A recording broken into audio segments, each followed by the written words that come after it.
A Fox Arisen, Chapter 3. A Decision to be Made. Jihye paced the dimly lit alley, her mind a whirlwind of doubt and fear. The offer had been clear. Pledge her loyalty to the crime kingpin, and in return she would have power, protection, and a place in the hierarchy of the underworld. It was a tempting offer, but the thought of being beholden to anyone made her stomach churn. Freedom had always been her highest priority, and she wasn't about to relinquish it so easily. But the reality was harsh. If she refused, death was almost certain. Seeking clarity, she arranged a clandestine meeting with Eric and Suna. They were the only ones she trusted, the only ones who had ever stood by her side in the treacherous streets of the city. The three of them sat in the shadowy back room of a nondescript tea house, their voices hushed over steaming cups of bitter brew. Jihye laid out the situation before them, the weight of the decision evident in her voice.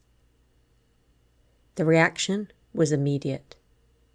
Fear flickered in their eyes, their fingers twitching against the ceramic cups.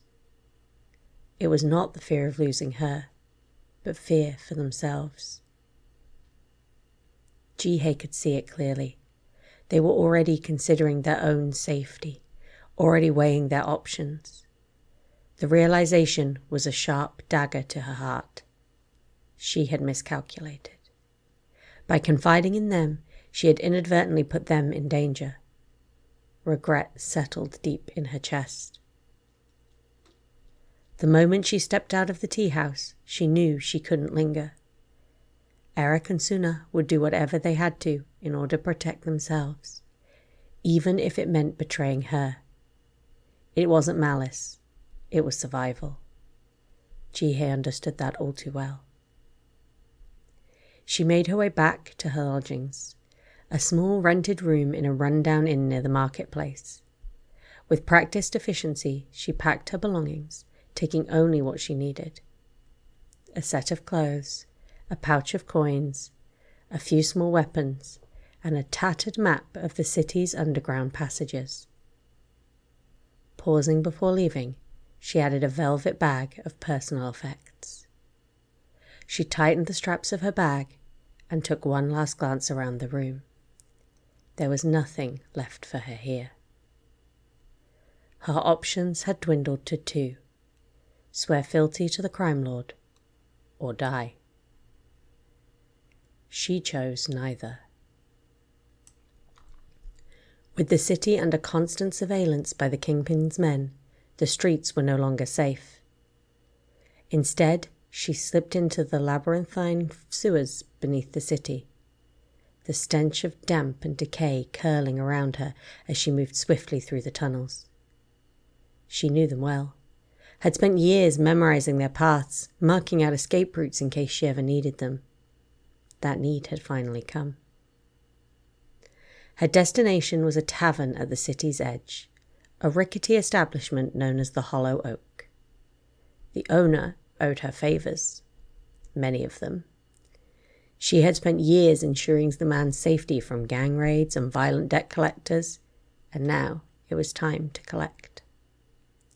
When she entered through the back door, the tavern keeper, a stout man named Greaves, glanced up with wary recognition.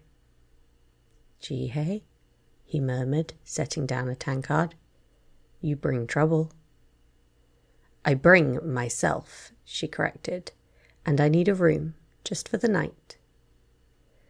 Greaves exhaled heavily through his nose, but nodded. "If anyone comes asking,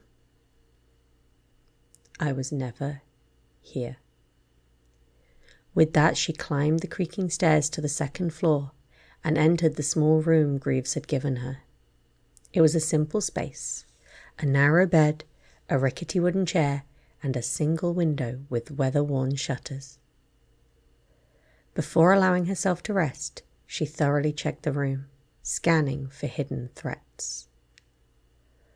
Only once she was satisfied did she bolt the door and sit against the wall, her body tense with unease. Sleep was a risk, but exhaustion gnawed at her. Just a few hours, just enough to regain her strength. Her instincts jolted her awake.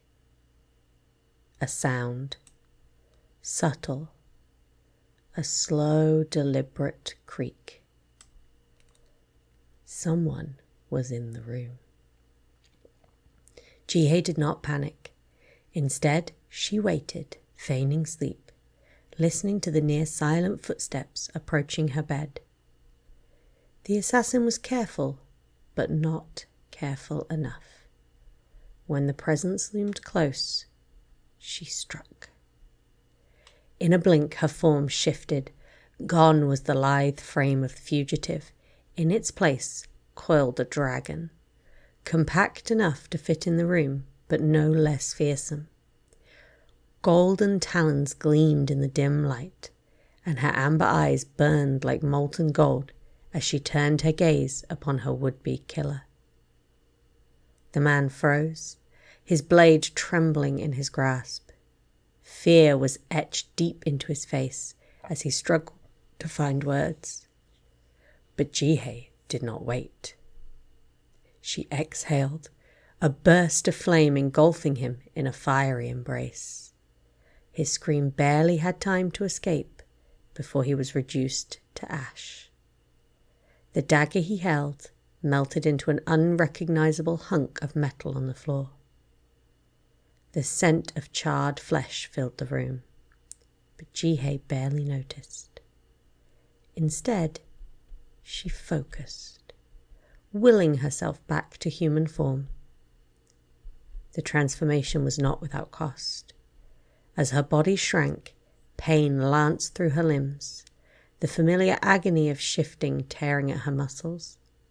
She gritted her teeth, enduring the stabbing sensation that followed her back into human skin. Breathing heavily, she scanned the room again, alert for any further threats. None came. But she knew she could not stay. The assassin was proof that her presence had already been discovered. The crime lord's reach was extensive, and it would only be a matter of time before more came looking for her. She exhaled sharply and rubbed at the ache in her arms. She had no choice but to move on. Phase 2 of her escape was about to begin.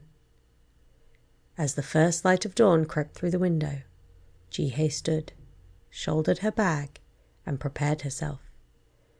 She had evaded death once tonight, but the hunt was far from over.